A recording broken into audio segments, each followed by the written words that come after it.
nouvelle pour les amateurs d'humour.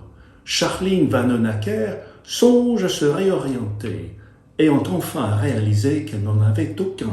Libération affirmant que 36% des invités de CNews sont d'extrême droite, la tragicomique journaliste a proposé d'aider la chaîne à augmenter ce score en candidatant pour un poste de directrice des programmes.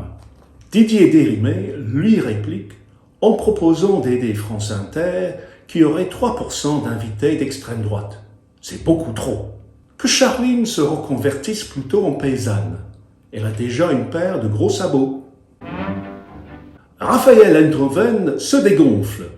Le philosophe mondain a essayé de trancher l'antique dilemme entre la peste et le choléra.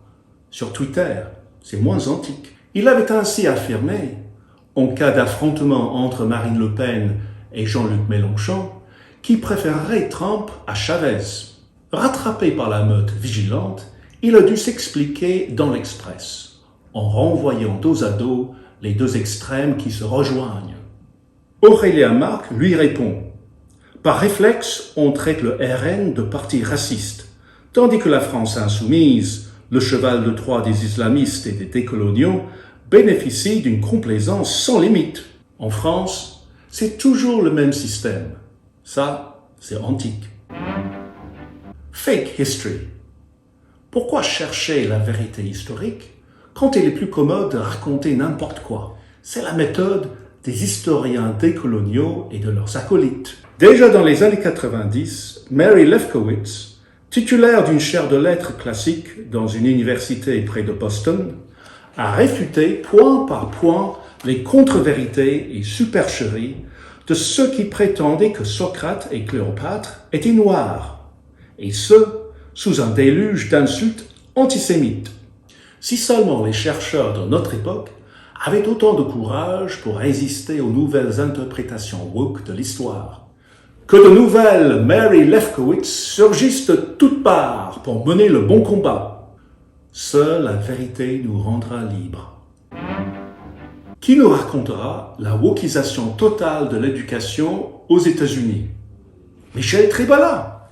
Elle passe en revue les différents exemples de cette propagande par laquelle on empoisonne les jeunes esprits. Comme le projet 1619, sponsorisé par l'inénarrable New York Times, qui réduit l'histoire américaine à celle de l'esclavage à travers des études soi-disant historiques truffées d'erreurs.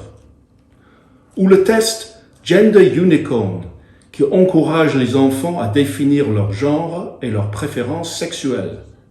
Il y a une version française faite à licorne. Franchement, les licornes, ce n'est pas notre genre. Notre envoyé spécial, Cécile Miège, est allé rencontrer le sénateur Stéphane Ravier dans son fief à Marseille. Seul sénateur du RN, il ne craint pas d'aborder les sujets qui fâchent. Soutient la campagne de Mariani, descend en règle de Muselier. Il s'en prend particulièrement aux compromissions de la droite qui, à l'image des islamo-gauchistes, draguent l'électorat communautaire. Une telle pêche aux voix ne peut pas faire une bonne bouillabaisse.